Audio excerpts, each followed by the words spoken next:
Hello everyone, I'm Dragons After Dark, and today we'll be going over my Falcosaur Team Rumble strategies for Size Doesn't Matter against Bloodgazer in Azsuna. The coordinates and Xufu's links will be in the description, while the rematch string, tdScript, and steps can be found at the links. The tips for these fights will be to make sure the Falcosaur you are battling with is summoned before you begin your fight, and that the Falcosaur does not need to be in slot 1, enter the battle, or survive to complete the requirement. Bloodgazer is a single enemy fight, and they are an aquatic. Let's get started.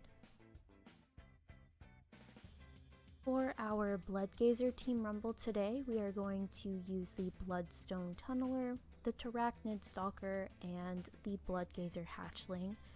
This team is your quintessential leech team. We've got some glowing toxin,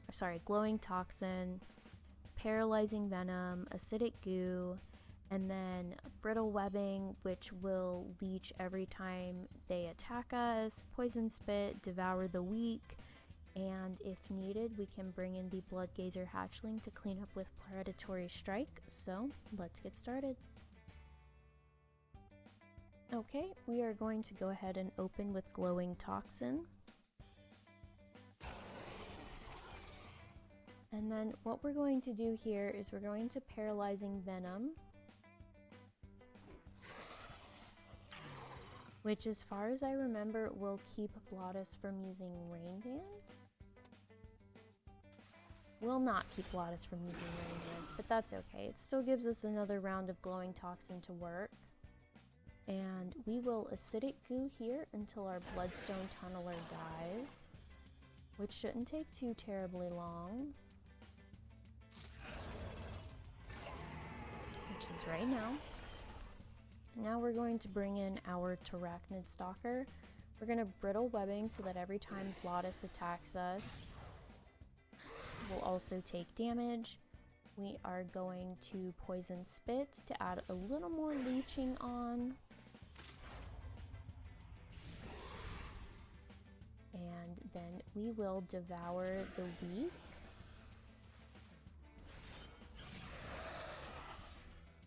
And poison spit until the Pteranodon Stalker or Bloodgazer dies, or both at the exact same time like we saw here. If you need to, you can bring in your Bloodgazer to predatory strike at the end if Bloodgazer is still alive, but for now that is it for us for the Bloodgazer. Now we have our Direbeak Team Rumble, and the first thing I want to say is I think it's adorable that these two guys match. It seems like perhaps in a different time they might be friends, best friends, because their color schemes are pretty much exactly the same. But alas, that is not the case today. So on our team we have the Necrofin Tadpole, an Ashleaf Spriteling with a speed restriction of greater than 280 speed, and our Direbeak Hatchling. This team is similar to the Bloodgazer team, so we're using Leech. We have a dot with Death and Decay from the Necrofin Tadpole. We have Corpse Explosion. With the Ashleaf, we also have dots with Poison Branch, and we're going to do a kind of big hit with Entangling Roots, but the big thing we need from them is Wild Magic to help modify Death and Decay and Poison Branch. And then we will bring in the Direbeak. We're gonna Iron Skin, Falcosaur Swarm, and watch his health chunk down as the dots hit that shattered defenses. So let's get started. For the Bloodgazer, we have a leeching team. For this one, I think we can call it a slightly enhanced leeching, mostly because we're using a damage modifier on this one with Wild Magic. Now, I know Death and Decay isn't all that fantastic. It's undead versus an aquatic, but it'll be fine. Really, the big thing here is Corpse Explosion, and Necrofin Tadpole is the only humanoid with Corpse Explosion. So we're gonna go ahead and put that modifier on of Wild Magic. We are going to Poison Branch to add a little more leeching. And then we are going to Entangling Roots here and probably die. If you're not dead, you still need to swap over to your Direbeak hatchling here. And then you are going to Iron Skin. Falcosaur Swarm, which gets the nice modifier from Wild Magic, so that even though he healed himself, it doesn't matter because we still won. And that's it for the Direbeak. Now we have our Sharptalon Team Rumble. So instead of leeching, what we are doing is we're doing some of our bigger hit abilities that will bypass the elite or boss buff. And what I mean by that is the boss buff and the elite buffs mitigate how much damage a target can take overall or at one time. So it'll mitigate by 50%, so you can only hit it, if you hit for 500, it'll only hit for 250. And what we're doing is we are bypassing those buffs by using Life Exchange with the Mini Mind Slayer and Explode with the Nether Space Abyssal. So those are a couple of abilities that will bypass those buffs, which is really handy.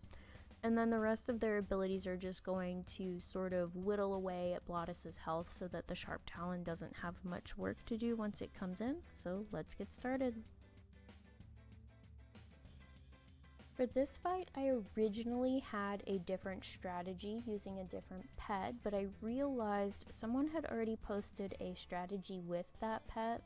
And even though my rounds varied from theirs, it was still using all of the same abilities with the same concept, so I had to come up with something else, and this one is a little bit longer, and that, I mean, it's longer, but it's not plagiarized, so that's what we're running with here. So we're going to open with Mana Surge, and that's mostly just to wait on Blottis to chunk our health down with Body Slam.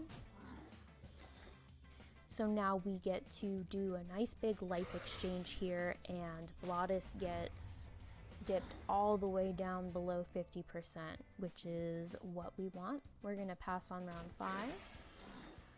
We're going to amplify magic. And then if you're still alive here, you're going to go ahead and Mana Surge again. If you're not a big deal. Don't worry about it. Then you'll bring in your Nether Space Abyssal or your Minfernal, whichever one you happen to have. You're going to Immolate just to get that little bit of leeching. And then we're going to chunk his health down again with Explode. At this point, Blottis is below 25% HP.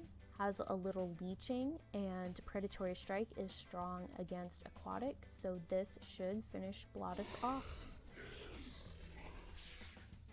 And that's it for your Sharptalon battle. For our Snowfeather team today, we have Bone Shard, Sharp Claw, and then the Snowfeather Hatchling. So this one is an enhanced leech, I guess is the best way to put it. So what we're going to be doing is we will have Bone Shard dot him up with Chop and Blistering Cold, and then once Bone Shard dies, we will bring in Sharp Claw. Sharp Claw is going to Black Claw, which is going to add damage to each of those dots that are hitting Blottis, and then it will Unholy Ascension, which will add 25% damage on top of all of that. And then the Snowfeather Hatchling should only have to Predatory Strike when it comes in, so not much for it to do. Let's get started. Okay, we had leeching for the Bloodgazer. We had medium, maybe that's medium leeching. And then we had just above medium leeching with the Direbeak, but for Snowfeather, I think we should call this one uber leeching. So what you're going to do is you're going to open with Blistering Cold.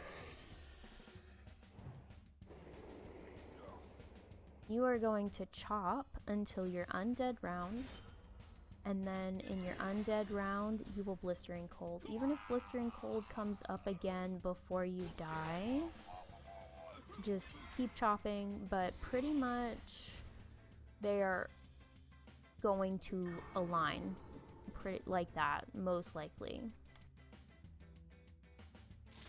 If not, you might get one more round of chop, but it's not a big deal either way. Now we will Black Claw here, which is going to give us a nice modifier for all of these dots. And then we're going to turn it into an Uber modifier with Unholy Ascension.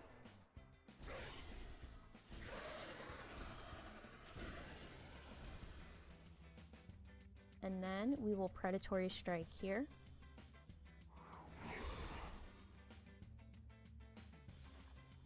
And even though that doesn't kill him, the dots should.